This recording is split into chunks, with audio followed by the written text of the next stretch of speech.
Halo pemirsa, apa kabar? Senang sekali saya Raden Madlias dapat kembali menemani Anda dalam sebuah program talk show yang syarat informasi inspiratif untuk Anda dan juga keluarga. Inilah Bincang Sehati.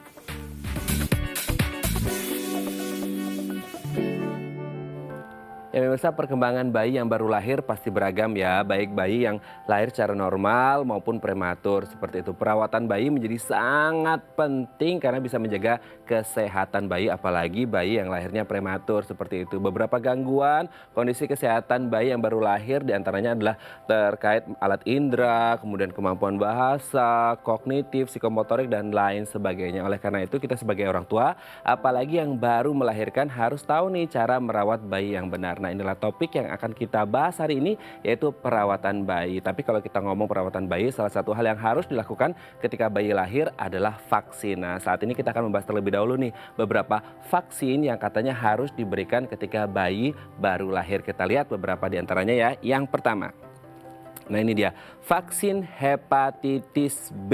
Nah, vaksin hepatitis B ini berguna untuk mencegah penularan hepatitis B dari ibu ke bayi seperti itu, atau masalah kongenital seperti itu ya. Nah, kenapa ini menjadi sangat penting? Karena hepatitis B adalah peradangan organ hati yang disebabkan oleh virus hepatitis B dan bisa menular lewat hubungan intim dan berbagi jarum suntik yang mungkin bisa saja terjadi ketika orang tuanya dalam proses kehamilan seperti itu ya. Makanya harus diperhatikan dengan baik-baik. Kita lihat setelah vaksin hepatitis B ada vaksin polio atau lumpuh layu yang disebabkan oleh virus di saluran pencernaan dan juga tenggorokan dan bisa mengakibatkan kelumpuhan kaki, tangan, bahkan otot pernapasan yang bisa menyebabkan kematian. Oleh karenanya ini menjadi warning ya, lampu merah gitu untuk ibu-ibu yang baru saja melahirkan, harus segera divaksin ini anaknya. Oke, setelah hepatitis B dan polio ada BCG. Nah, ini yang kemudian menjadi salah satu hal yang menjadi penyakit yang tersebar sangat luas, terutama di Indonesia, yaitu TBC atau tuberkulosis seperti itu. Nah, oleh karenanya dari kecil kalau bisa anak kita atau bayi kita ini diberikan vaksin BCG untuk mencegah terjangkit penyakit tuberkulosis sedari dini seperti itu ya. Oke, setelah dari PJG kita ada campak. Nah, ini vaksin campak adalah untuk mencegah campak berat yang bisa sebabkan pneumonia, radang paru, diare, dan juga radang otak gitu ya. Dan ini bisa sangat berbahaya sekali untuk kesehatan sang bayi, apalagi kalau kita berbicara tentang perkembangan dan juga pertumbuhan si bayi nanti ke depannya ketika menjadi remaja dan juga dewasa seperti itu. Yang terakhir adalah pentavalen. Ini merupakan gabungan dari DPT, difteri, pertusis, dan tetanus seperti itu. Nah, ini kemudian menjadi beberapa vaksin yang sangat penting diberikan untuk bayi-bayi yang baru lahir. Nah, kita akan membahasnya tentang apa saja fungsi dari vaksin-vaksin tersebut.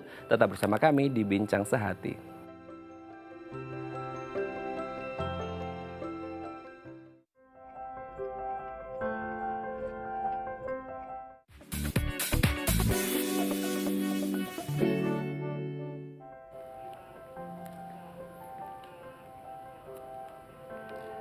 Baik, Anda masih bersama kami di Bincang Sehati dan kita masih membahas topik kita hari ini seputar perawatan bayi seperti itu. Tadi di segmen sebelumnya kita sudah membahas beberapa vaksin yang katanya harus diberikan dan baik untuk kesehatan bayi, ada 5. Nah, sekarang kita akan mencoba mengklarifikasi apa saja vaksin tersebut dan fungsinya untuk si bayi seperti apa. Telah tersambung bersama kami di sambungan Zoom dengan Dr. Herlina SPA, spesialis anak dari Rumah Sakit Ibu dan Anak Tambak. Selamat pagi, Dr. Herlina, apa kabar?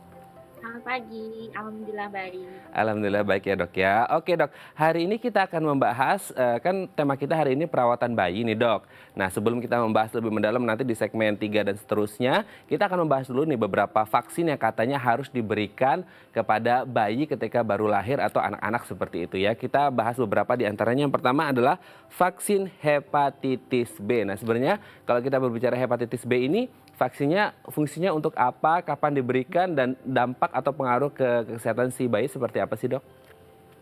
Oke, yang pertama vaksin hepatitis B itu adalah vaksin yang digunakan untuk mencegah infeksi virus hepatitis B dari ibu ke anak yang diberikan pertama di 0 bulan, yaitu di 12 jam pasca lahir, kemudian di usia 1 bulan, dan kemudian yang ketiga di usia 6 bulan. Tapi nanti karena ada beberapa vaksin yang tadi sudah disebutkan sebelumnya jadi pentavalen, hepatitis B ini gabung di vaksin yang pentavalen. Sehingga nanti ada beberapa dokter mungkin yang di umur 1 bulan tidak diberikan lagi, diberikan langsung di umur 2 bulan.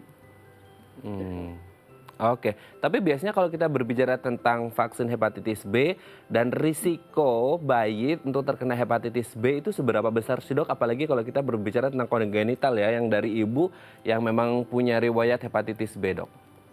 Oke, untuk penularannya kan lewat cairan dan darah nih ya. Betul. Jadi memang kenapa harus diberikan di 12 jam pasca lahir, karena pada saat itu di proses persalinan dikhawatirkan ditularkan oleh ibu melalui jalan lahir. Nah, untuk sekarang kan protapnya setiap yang akan melahirkan akan di-screening infeksi hepatitis B dan HIV-nya. Jadi kalaupun hepatitis B-nya negatif, tetap kita berikan untuk tetap dilakukan pencegahan terhadap virus hepatitis B. Kalau ternyata ibunya terbukti dia reaktif terhadap pemeriksaan hepatitis B, maka kita perlu tambahkan selain vaksin ada namanya imunoglobulin untuk hepatitis B-nya.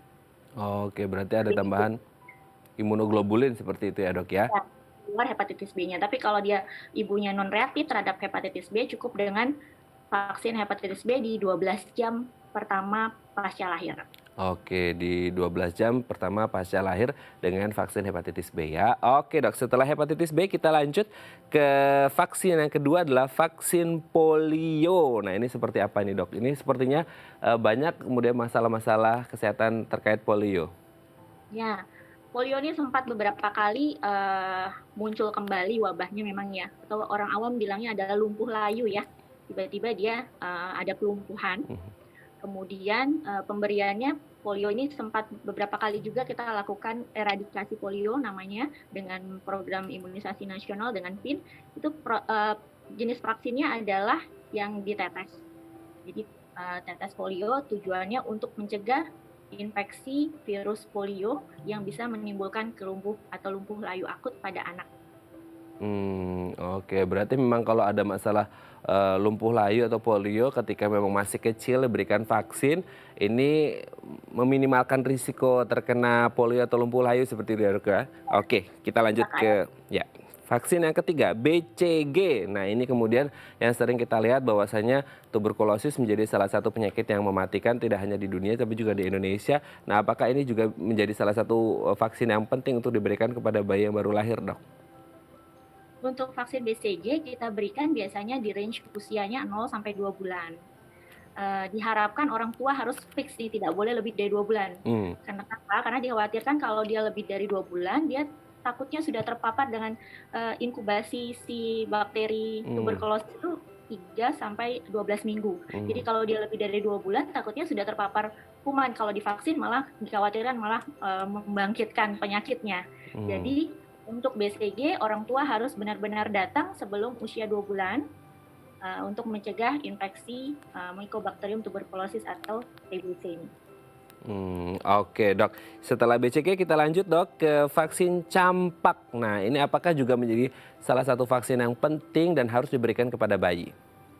Ya, pemberian vaksin campak sekarang campaknya udah dikombinasi, jadi campak rubella atau bilangnya MR, measles rubella. Jadi sudah diganti campak tunggal, kita sosialisasikan menjadi campak rubella untuk saat ini.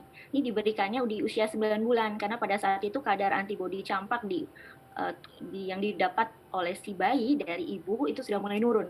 Jadi perlindungannya sudah tidak ada, sehingga tepatnya vaksin campak rubella diberikan di usia 9 bulan. Oke. Kita lanjut ke vaksin yang terakhir dok, pentavalen. Pentavalen tadi sudah disebutkan oleh Mas ya. Jadi difteri betul, pertusis betul, tetanus, ada 2 tambahannya, hepatitis B dan HIV. Hepatitis B lagi, yang tadi saya bilang tuh kenapa hepatitis B yang di bulan tidak diberikan karena dikombinasi di pentavalen. Kemudian kalau DPT, difteri untuk mencegah penyakit saluran nafas yang biasanya menyerang tenggorokan, pertusis biasanya dikenal oleh orang awam batuk rejan. Kemudian tetanus, jadi ada luka yang bisa menimbulkan kejang. Nah, kalau ibunya tidak tercover dengan imunisasi tetanus, dikhawatirkan dari tali pusatnya bayi bisa memicu terjadinya infeksi tetanus. Sehingga harus diberikan dimulai usia 2 bulan. 2 bulan, 4 bulan, 6 bulan, dan nanti akan ada boosternya di 18 bulan dan 5 tahun. Tapi memang kalau kita berbicara tadi kan rata-rata waktunya hampir sama nih dok ya, yang kemudian ketika di 0 sampai 2 bulan gitu ada beberapa vaksin yang harus diberikan. Tapi memang sudah standarnya seperti itu ya dok ya. Maksudnya ketika beberapa vaksin diberikan dalam waktu yang lumayan berdekatan itu tidak masalah untuk si bayinya. Nggak masalah, tidak masalah. Jadi kalau dilihat memang kan kesannya ada banyak vaksin di 2 bulan. Iya, Jangan dibayangkan disuntiknya berkali-kali. iya. Kan ada pentavalent, jadi cuma 1 kali suntikan tapi vaksinnya sudah ada beberapa. Hmm. Dan kan lebih baik kita berikan secara simultan beberapa vaksinasi sekaligus. Nanti antibodi yang muncul bersamaan munculnya, jadi nggak apa-apa. Nggak apa-apa Nggak ya. dengan interaksi atau segala macam Kak. Oke, sebenarnya seberapa besar sih dok kemudian pemberian vaksin ini bisa meminimalkan atau menurunkan risiko terpapar penyakit-penyakit yang tadi sudah disebutkan? Intinya adalah kalau kita imunisasi tidak mencegah penyakit secara serta-merta, tapi apabila kita terkena penyakit itu akan menurunkan tingkat kefatalannya, Hmm. menjadi beratnya gitu. Nah, ini tergantung. Kalau misalnya di daerah atau di negara kita angka yang memberikan imunisasi di anaknya cukup tinggi, maka itu bisa memberikan kekebalan herd immunity yang cukup besar. Angkanya harus di atas 80-90% untuk menimbulkan kekebalan imunitas di lingkungan. Makanya kalau akan lebih baik kalau tidak hanya 1 orang yang berniat untuk imunisasi, tapi semua orang Indonesia anak-anaknya harus dibawa imunisasi sehingga kekebalannya untuk semuanya bisa 90%. Oke, berarti memang untuk imunitas si bayi sendiri dan orang-orang yang ada di sekitarnya seperti itu ya dok ya. Oke, tapi kalau kita berbicara tentang imunitas gitu, nah ketika si bayi ini kan sekarang lagi masa pandemi nih dok, ini sebenarnya baik tidak atau bahaya tidak atau it's okay aja untuk bayi mendapatkan vaksin? Kan banyak nih orang tua yang masih mungkin agak parno gitu dok. Datang ke rumah sakit ya. Ya. Dulu di awal pandemi kita sempat menunda, keputusannya tetap menunda 2 minggu sampai 1 bulan.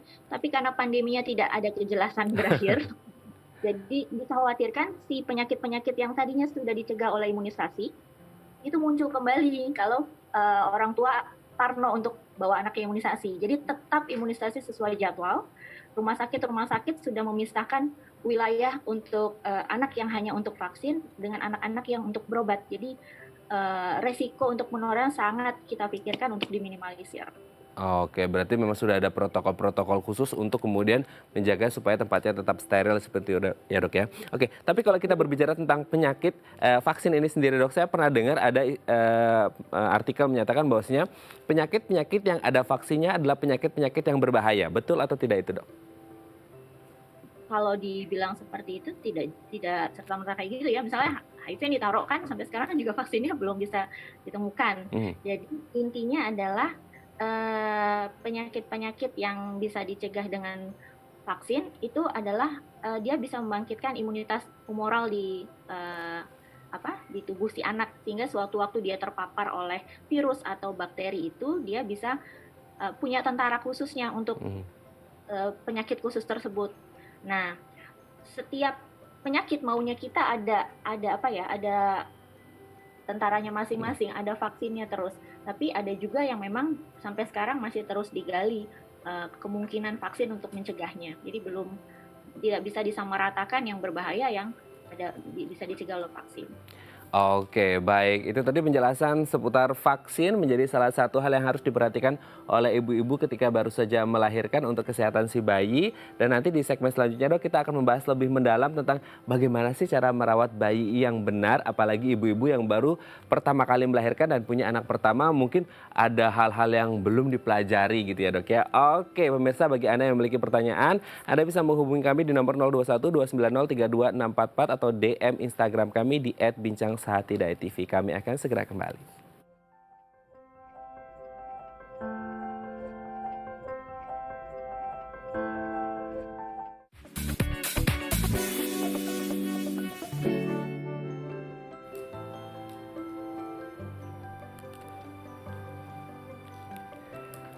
Baik, Anda masih bersama kami di Bincang Sehati dan kita masih membahas topik kita hari ini perawatan bayi. Bagi Anda yang memiliki pertanyaan, Anda bisa menghubungi kami di nomor 0212903244 atau DM Instagram kami di @bincangsehati.tv.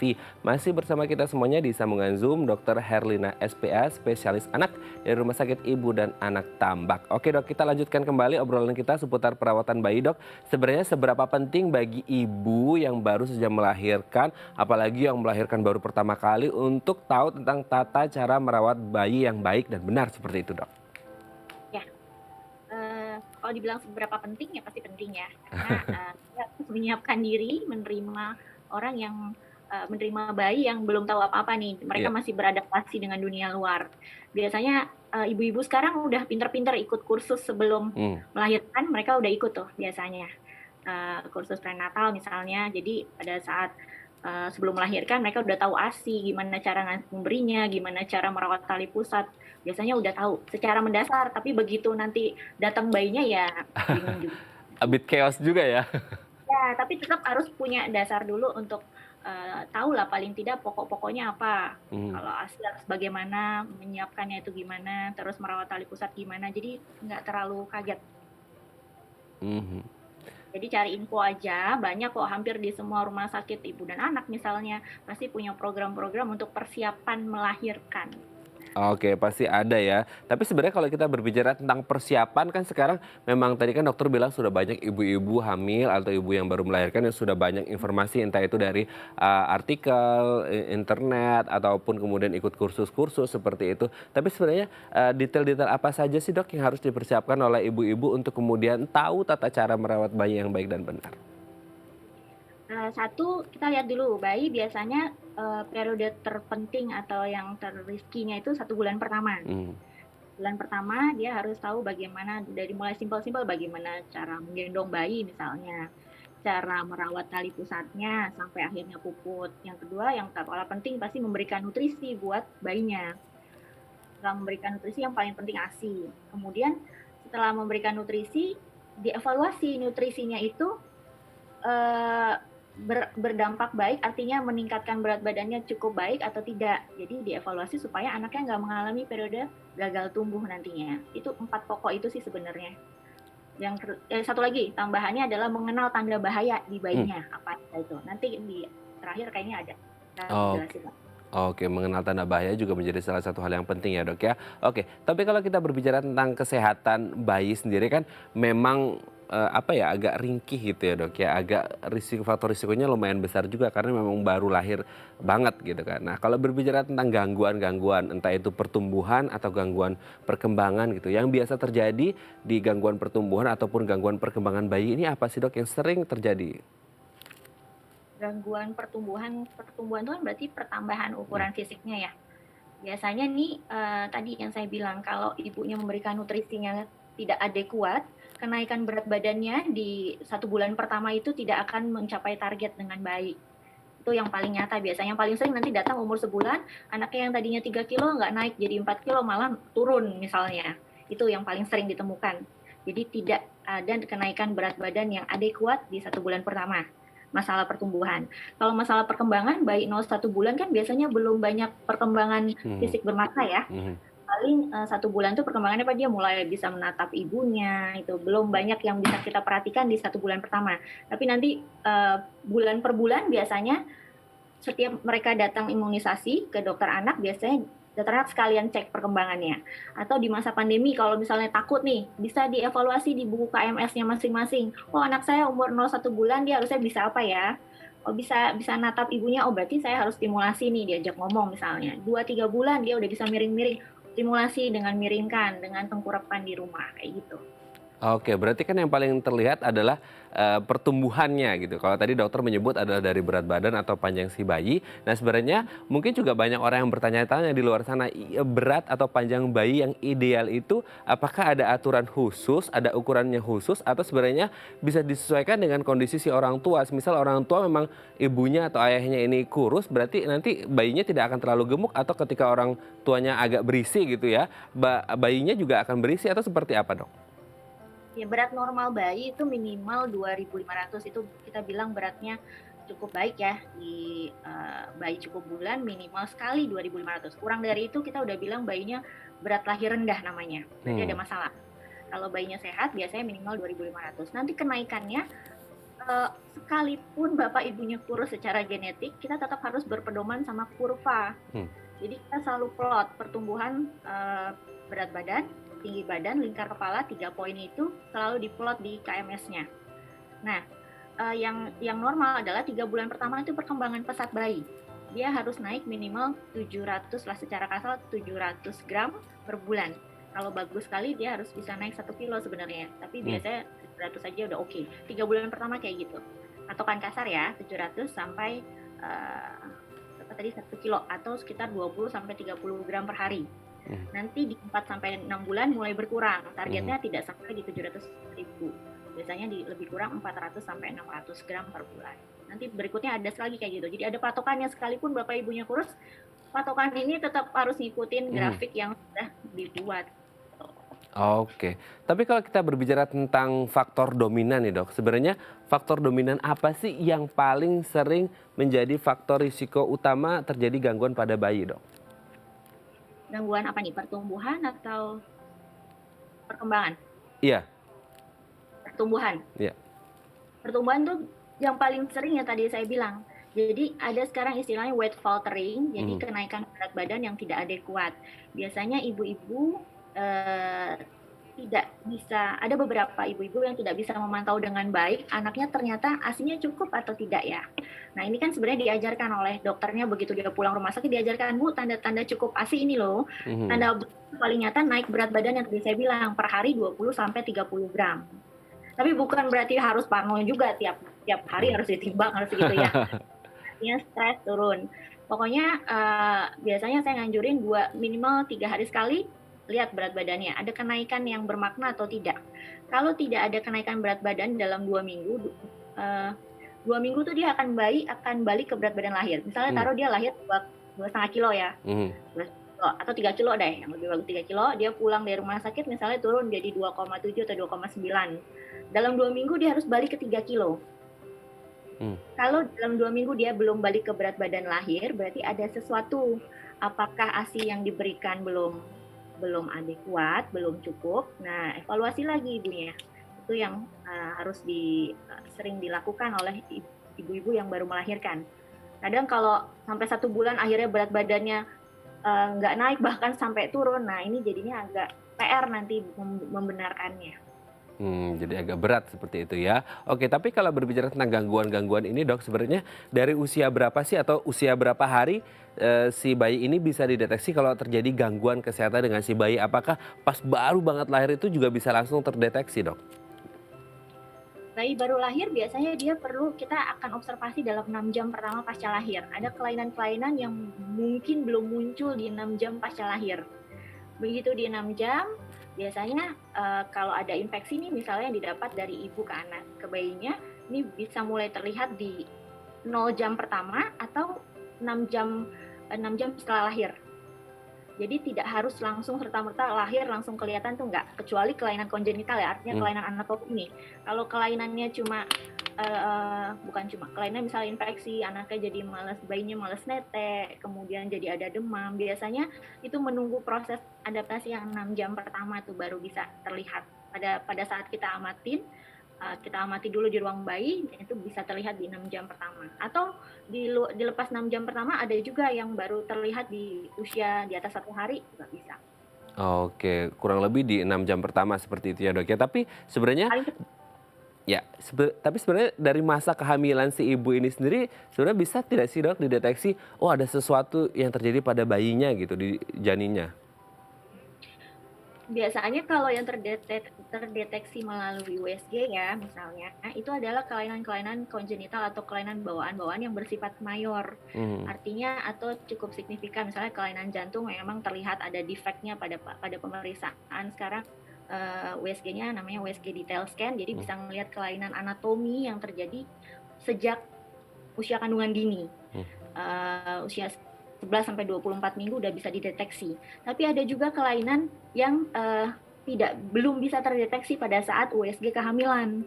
Jadi contoh tidak semua kelainan jantung di bayi itu bisa langsung terlihat pada saat ibunya melakukan antenatal care. Misalnya dipengaruhi beberapa faktor, tekanan paru yang tinggi misalnya. Jadi dia baru terdeteksi pada saat lahir. Nah, tapi kalau ada kelainannya misalnya sindrom Down atau bibir sumbing segala macam, kita bisa mulai deteksi di awal-awal kehamilan. Oke. Tapi sebenarnya ketika ada sesuatu yang mungkin ada masalah gitu ya dok ya, itu sebenarnya bisa ditangani sendiri atau sebenarnya harus, oke ini masih ringkih nih bayi harus segera dibawa ke dokter gitu karena masih ringkih takut orang tuanya nggak bisa menangani dengan benar. Tanda gawatnya yang tadi itu, satu yang pertama bayinya males netek, kemudian dia nangisnya merintih misalnya, tidak vigorous. Kalau bayi sehat kan nangisnya akan teriak-teriak ya. Kalau gitu ya kayak gitu merintih, nah itu tanda bahaya buat bayi. Kemudian ada demam atau ada suhu yang kedinginan justru di bawah suhu normal bayi 36,5 sampai 37,4 atau 37,5. Di bawah 36,5 dibilangnya hipotermi. Itu juga satu kegawatan yang membuat orang tua kadang harus segera membawa bayinya yang masih usia kurang dari 1 bulan. Kemudian ada muntah atau tidak ada BAB dalam 24 jam misalnya. Disertai perutnya kembung dan muntah misalnya. Itu harus segera dibawa. Oke, tapi bagaimanapun juga ini harus tetap ada konsultasi ya dok ya terkait dengan kondisi si bayi. Berarti memang harus ada konsultasi khusus ya ketika bayi mengalami apa gitu. Orang tua juga harus peka dan harus cekatan untuk kemudian, oh ini bayinya ada sesuatu dan harus segera konsultasi ke dokter seperti itu ya? Iya, betul. Tapi kalau misalnya bayinya, kadang kan ada kolik ya, kondisi kolik infantil tuh bayinya nangis terus, bisa 3 jam sehari misalnya kalau di total. Nah itu biasanya bayi cuma cukup ditenangkan gitu, tanpa terus dibawa ke fasilitas rumah sakit misalnya. Tapi kalau ibunya panik sekali misalnya dia nangisnya benar-benar tidak berhenti, kemudian ada kejang, ada gerakan-gerakan yang di luar yang seharusnya, ya mau nggak mau harus segera bawa ke instalasi gawat darurat. Oke, baik dok. Nanti kita akan lanjutkan lagi perbincangan kita seputar perawatan bayi. Ini yang menjadi perhatian saya adalah kemudian ketika salah merawat gitu ya dari bayi, apakah nanti ini dampaknya sampai ke remaja hingga dewasa nanti. Nah nanti kita akan membahasnya ya dok ya. Baik pemirsa, bagi Anda yang memiliki pertanyaan, Anda bisa menghubungi kami di nomor 0212903244 atau DM Instagram kami di @bincangsaati.tv. Kami akan segera kembali.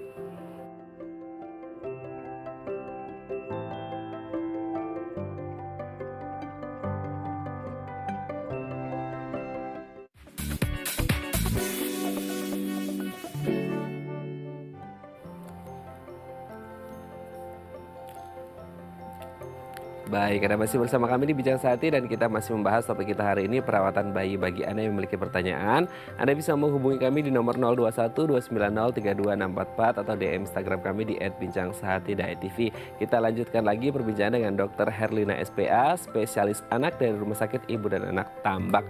Oke, Dok, kalau kita berbicara tentang perawatan yang benar untuk bayi seperti itu, apakah perawatan yang tidak benar pada bayi ini bisa berakibat fatal juga bagi tumbuh kembang dan kalau jangka panjangnya nanti ketika mereka tumbuh dewasa, dok? Kaitannya dari waktu merawat yang salah nih misalnya ya. Dalam hal apa dulu nih dewasanya? Kan sering ada antara fakta dan mitos ya, misalnya nggak boleh harus dibedok nanti kakinya nggak bengkok misalnya ya. Itu kan harus memisahkan dulu antara fakta atau mitosnya itu. Oke. Yang signifikan mempengaruhi ya satu ya itu tadi berat badan, gagal tumbuh jangan sampai terjadi di periode awal-awal pertumbuhan si bayi. Karena begitu anak gagal tumbuh di periode emasnya, kesananya kenaikan berat badannya biasanya akan ngikut aja, agak susah dia. Dan nanti kaitannya akan menyebabkan timbulnya stunting. Jadi anaknya masuk ke kondisi stunting nanti akan mempengaruhi juga nilai kognitifnya pada saat anaknya besar, masuk usia sekolah.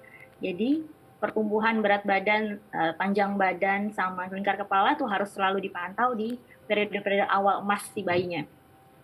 Kalau misalnya dari segi pencegahan infeksi ya pasti dong kalau anaknya merawatnya tidak sering sakit misalnya, nanti akan mempengaruhi juga ke depannya, berarti dia akan resiko infeksinya akan terus berulang. Oke, berarti memang menjadi sangat penting sekali cara merawat bayi yang baik dan benar seperti itu ya. Tapi kalau terjadi nih dok, ya nauzubillah ya, kita tidak berharap seperti itu gitu. Tapi ketika terjadi ada gangguan gitu, nah sebenarnya kelihatan jelas nggak sih dok? Langsung kelihatan jelas oleh mata kita gitu ketika ini bayi terjadi gangguan nih gitu. Apakah hanya tampak yang di luarnya saja secara fisik atau sebenarnya yang di dalam pun bisa kelihatan kalau bayi ini menunjukkan tanda-tanda atau gejala-gejala tertentu? Hmm. Biasanya kalau ada sesuatu yang tidak beres di bayi, dia akan muncul nih gejala ya, yang ibunya biasanya akan mengenalinya sebagai seseorang yang memegangnya tiap hari. Hmm. Satu deh, yang paling sering di bayi baru lahir kuning misalnya, bayi kuning. Nah, kuning itu bayi kuning normal di usia 2 sampai usia 3 hari, ada yang 2 hari dia muncul, kemudian 7 hari dia puncaknya dan hilang di umur 10 hari. Tapi kuningnya biasanya netap lebih dari 2 minggu. Nah, biasanya kalau kuning menetap di bayi lebih dari 2 minggu, biasanya itu ada sesuatu yang harus dicari tahu. Kelainan hati kah atau yang lain gitu. Terus yang paling nyata lagi ada kejang. Ada kejang di bayi bisa karena gangguan elektrolit misal.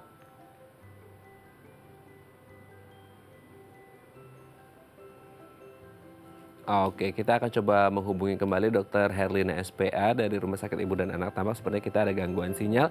Tapi kalau kita berbicara memang tadi sudah disebutkan oleh dokter ya, ketika kita berbicara tentang tumbuh kembang anak, perawatan bayi, ini memang menjadi salah satu hal yang sangat penting gitu. Karena kita lihat tadi seperti dokter sampaikan, ini menjadi golden age atau usia-usia emas ketika anak-anak ini harus mendapatkan perawatan terbaiknya. Mulai dari awal tadi kita bahas tentang vaksin, ada beberapa vaksin yang memang harus diberikan sampai akhirnya cara merawat bayi pun harus baik dan benar, karena kalau tidak diberikan perawatan yang baik dan benar, ini bayi juga akan bermasalah, baik ketika masih usia bayi, anak-anak, remaja, bahkan mungkin bisa dewasa seperti itu. Apalagi salah satu hal yang mungkin bisa kita lihat sekarang adalah stunting atau kemudian ada gizi buruk gitu ya. Mungkin tidak ada lagi di Indonesia, tapi kemudian kita harus berbicara bagaimana orang tua ini harus lebih peka seperti itu tentang perawatan bayi, apalagi kalau kita berbicara sekarang nih gitu kan, banyak yang bilang era new normal, era pandemi gitu, banyak orang tua yang belum bisa memeriksakan anaknya untuk ke dokter atau ke rumah sakit untuk pemberian vaksin atau mungkin ada terapi-terapi khusus. Kalau bisa harus segera dilakukan dan tetap dilakukan, tapi harus diingat juga dengan melakukan protokol-protokol kesehatan yang harus dipatuhi supaya kesehatan si bayi dan juga si ibunya tetap terjaga juga dengan baik seperti itu ya. Karena kita lihat juga kalau sampai akhirnya nggak terapi atau nggak diberikan vaksin, ini juga menjadi bahaya untuk tumbuh kembang si bayi nanti, apalagi kalau sudah tumbuh dewasa seperti itu ya. Karena memang ini menjadi salah satu hal yang sangat krusial gitu kalau kita berbicara tentang bayi yang memang kondisinya masih ringkih. Karena sebenarnya kalau kita berbicara tentang ya pengetahuan orang tua, apalagi ibu-ibu hamil sekarang kan memang sudah banyak nih. Kalau kita mau lihat di YouTube gitu kan, kemudian di artikel, apalagi sekarang nih ibu-ibu hamil kan juga sering nih main media sosial lah, Instagram atau Facebook gitu. Nah pasti juga sering lah kita lihat artikel-artikel yang berkaitan dengan perawatan bayi seperti itu. Nah daripada browsing-browsing yang nggak jelas gitu ya, browsing-browsing yang gosip-gosip gitu kan, yang menggibah-menggibah gitu ya, lebih baik browsing sesuatu yang positif, apalagi kalau lagi hamil besar, bentar lagi mau melahirkan, apalagi kalau kemudian kayaknya ada keluhan-keluhan deh di kehamilannya, makanya harus belajar lebih mendalam lagi tentang apa itu perawatan bayi, bagaimana cara merawat bayi yang benar supaya tumbuh kembang si bayi ini juga baik ke depannya. Karena kalau kita berbicara tentang tumbuh kembang si bayi, ini menjadi sangat penting sekali dan ini menjadi titik utama seperti itu ya, yang kemudian bisa membuat bayi ini kesehatannya tetap terjaga. Nah, kalau kita berbicara tentang bayi ya, ini menjadi satu hal yang sangat penting nih. Karena kenapa? Karena apalagi untuk mereka yang ibu-ibu yang baru pertama kali melahirkan, ini menjadi sangat krusial sekali. Apalagi kalau kita lihat nih, merawat bayi ini menjadi satu hal yang asing. Nah apalagi kita sering mendengar ya, entah ini kayaknya psikologis juga bermain ketika ada baby blue syndrome seperti itu. Ketika si ibu merasa tidak bisa merawat bayi dengan benar karena this is their first experience gitu ya untuk merawat bayi, dan akhirnya mereka jadi agak kagok sendiri. Nah inilah yang kemudian dibutuhkan oleh si ibu adalah bagaimana pemahaman dan ilmu pengetahuan tentang merawat bayi, dan pastinya adalah dukungan suami dan juga keluarga untuk mendukung si ibu hamil ini atau si ibu yang baru saja melahirkan ini untuk bisa merawat bayi dengan benar. Karena kalau tidak bisa merawat bayi dengan benar, ini maka akan parah sekali akibatnya, karena ya lagi-lagi kita berbicara tentang masa depan si anak ini sendiri ke depan, dan kita juga tidak tahu seperti apa nanti kalau merawatnya tidak benar seperti itu ya. Oke, tapi kalau kita berbicara tentang bayi gitu ya, apalagi untuk bayi-bayi yang lahirnya prematur, ini harus menjadi apa ya? Menjadi lebih ekstra lagi perhatiannya, perawatannya, karena memang bayi-bayi ini masih dalam kondisi yang sangat rentan kalau berbicara prematur seperti itu ya. Tapi kalau bayi-bayi yang biasa pun sebenarnya juga rentan, apalagi bayi-bayi prematur yang harus mendapatkan perhatian khusus. Jadi sebenarnya jangan takut untuk kemudian datang ke dokter atau datang ke rumah sakit untuk memeriksakan keadaan si bayi dan juga memeriksakan atau terapi-terapi yang memang bisa dilakukan untuk menjaga kesehatan si bayi seperti itu ya. Tadi seperti di awal ada beberapa vaksin yang memang harus dilakukan atau diberikan kepada bayi, kan karena sekarang ini sering ya kita dengar gitu atau kita baca dari artikel-artikel banyak sekali orang tua yang katanya itu nggak mau memberikan vaksin. Entah, saya tidak akan menyebut beberapa alasannya seperti apa, tapi kalau kita berbicara dari sisi kesehatan ya alangkah lebih baik jika orang tua ini memberikan vaksin kepada anaknya, karena ini bisa memberikan dampak baik untuk kesehatan si bayi ke depannya seperti itu ya. Oke pemirsa, bagi Anda yang memiliki pertanyaan, Anda boleh lo menghubungi kami di nomor 021 290 32644 atau DM Instagram kami di @bincangsaati.tv. Nanti kita akan mencoba menghubungi kembali Dr. Herlina SPA. Oh, kita sudah terhubung dengan Dr. Herlina SPA. Kita akan coba sapa kembali. Halo dok. Ya, halo, keputus ya. Oke dok, kita lanjut lagi dok. Ya. Halo, bisa dengar suara Ya, saya dok? halo. Oke dok. Dengar?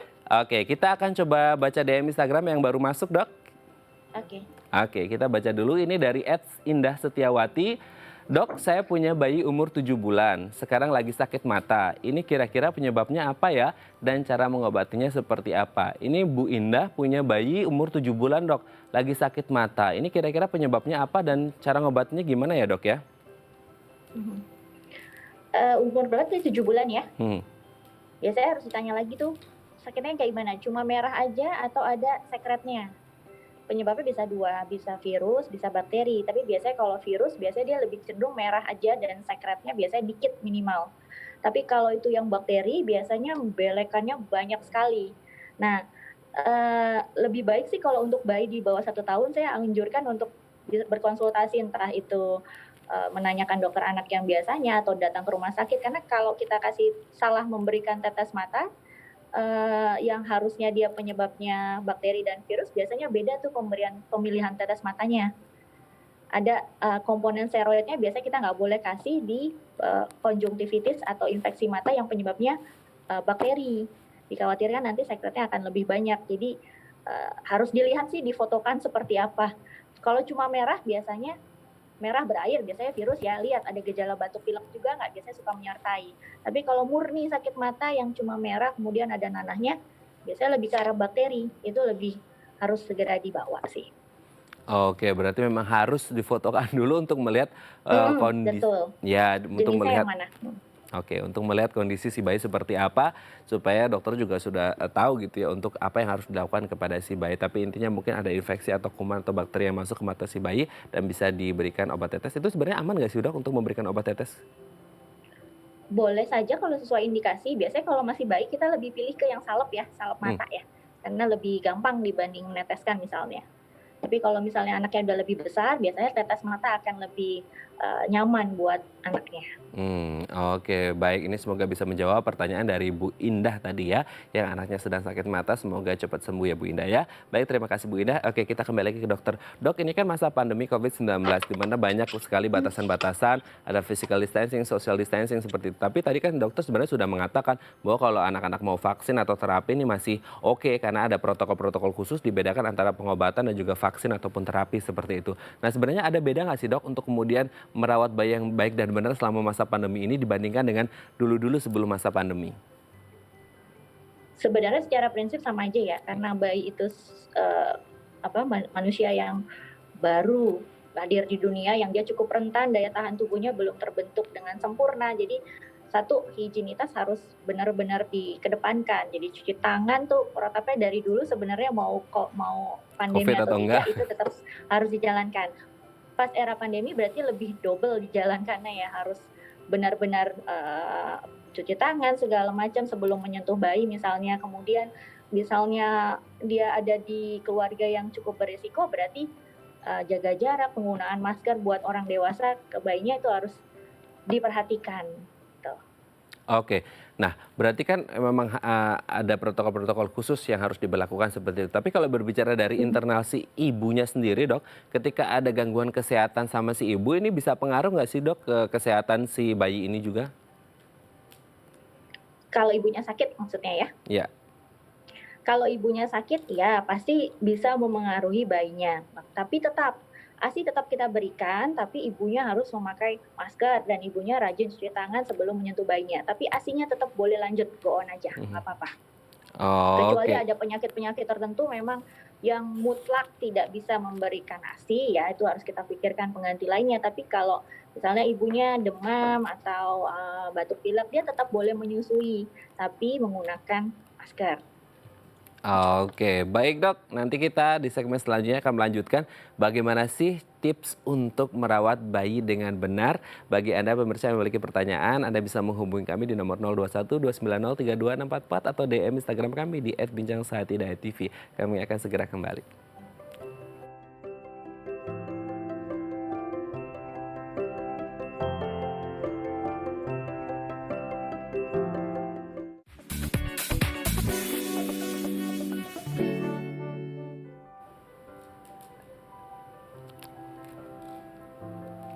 Baik, Anda masih bersama kami di Bincang Sehati dan kita masih membahas topik kita hari ini perawatan bayi. Bagi Anda yang memiliki pertanyaan, Anda bisa menghubungi kami di nomor 021 290 32644 atau DM Instagram kami di @bincangsahatidayat.tv. Dan di segmen terakhir ini kita akan membahas beberapa tips untuk merawat bayi dengan baik dan benar ya. Oke, kita lihat yang pertama adalah menggendong bayi seperti itu. Nah, kalau kita berbicara tentang menggendong bayi, ini menjadi hal yang penting ya, apalagi untuk anak-anak yang ibu-ibu yang baru saja melahirkan dan baru pertama kali menggendong bayi. Nah, kita akan bahas beberapa tips yang lainnya. Kita coba hubungi lagi dengan Dr. Herlina SPA. Selamat pagi, Dok. Pagi. Oke, Dok. Kita kembali lagi, Dok. Ya. Oke, kita akan membahas beberapa tips nih, Dok, yang berkaitan dengan cara merawat bayi yang baik dan benar gitu ya, Dok ya. Yang pertama adalah menggendong bayi. Nah, ini apakah kemudian menjadi hal yang sangat penting juga, Dok, untuk kemudian tahu cara menggendong bayi yang benar supaya kan kita tahu ya tulangnya si bayi ini kan masih ringkih. Ya. Pertama untuk teknik menggendong bayi, sesuaikan dengan usia bayinya. Yang paling krusial adalah kita lihat tuh dia belum bisa menopang atau mengangkat kepalanya. Jadi lihat usia bayinya juga. Jadi sesuaikan ibu-ibu kalau mau memilih teknik menggendong, dia di bayi saya nih di periode yang mana, sudah bisa mengangkat kepala atau belum. Kalau belum berarti teknik menggendongnya diperhatikan dengan tangan yang harus selalu bisa menopang belakang kepalanya. Nanti seiring dia sudah bisa menegakkan kepalanya, berarti teknik menggendongnya sudah bisa mulai pakai yang lebih tegak atau gendongannya yang sekarang misalnya yang kakinya bisa dikedepankan gitu. Nah, biasanya itu suka jadi pertanyaan ke dokter anak, Dok sudah boleh pakai gendongan yang seperti ini belum? Gitu. Lihat aja dari saya sih patokannya dari bayinya sudah mulai bisa menegakkan kepalanya atau belum. Itu. Oke, dilihat dari bayinya sudah bisa menegakkan kepalanya atau belum seperti itu ya. Oke, kita lanjut ke tips yang kedua. Oke, Dok, kita lanjut yang kedua, Dok. Menyusui bayi ini juga harus punya teknik khusus ya, Dok ya? Dibilang teknik khusus, lihat dulu. Kalau misalnya bayinya bayi normal, bukan bayi kecil atau bukan ada kelainan di daerah mulut atau rongga mulutnya, biasanya kita bisa pakai teknik-teknik konvensional aja. Yang penting ibunya harus nyaman dulu. Cari posisi yang nyaman bagi ketika menyusui. Kemudian setelah dapat posisi nyaman, baru perlekatannya harus benar. Artinya harus semua bagian payudara si ibu harus masuk ke mulut bayi. Tuh, dan yang berikutnya pokoknya kalau misalnya nggak nyaman, dia nggak akan masuk ke step-step berikutnya. Nyaman dulu, posisinya benar dulu, baru perlekatannya benar. Biasanya kalau yang awal sudah tidak terjadi dengan baik, berikut-berikutnya pun tidak akan tercapai. Begitu juga ASINya akan yang diambil sama bayi juga akan lebih sedikit. Oke, Dok, kita lanjut. Merawat tali pusar bayi. Merawat tali pusar. Ya, biasanya kalau pulang dari rumah sakit tali pusatnya kan rata-rata belum puput ya. Nah, kalau misalnya sekarang dulu kita menggunakan misalnya betadine, sering dibungkus itu. Kalau sekarang tidak, cukup dengan dibilas atau dibersihkan setelah habis mandi dengan alkohol swab, kemudian dikasih dengan kasa steril. Udah cukup. Setelah itu dibiarkan aja. Yang penting tidak basah terkena pampasnya, diapernya, tidak basah terkena kotoran pipisnya atau buang air besar. Jangan sampai terkena itu. Kemudian kalau misalnya ibunya takut basah, nggak bisa bersihin, nggak bisa mengeringkan, Dok. Jadi gimana ya mandinya misalnya? Untuk mandinya misalnya mungkin lap dulu di luar bak mandinya. Setelah dilap bersih baru dimandikan di bak mandinya sebentar aja. Tapi begitu setelah selesai puput biasanya lebih bebas tuh. Udah boleh mandi dengan air tidak bak. Oke, Dok. Selanjutnya adalah menjemur bayi. Ini yang sering kita lihat di pinggir-pinggir jalan. Kalau pagi-pagi kita mau berangkat kerja gitu, Dok ya. Itu banyak ibu-ibu yang menjemur bayinya. Itu juga penting atau enggak, Dok? Dan jam berapa kalau memang penting itu?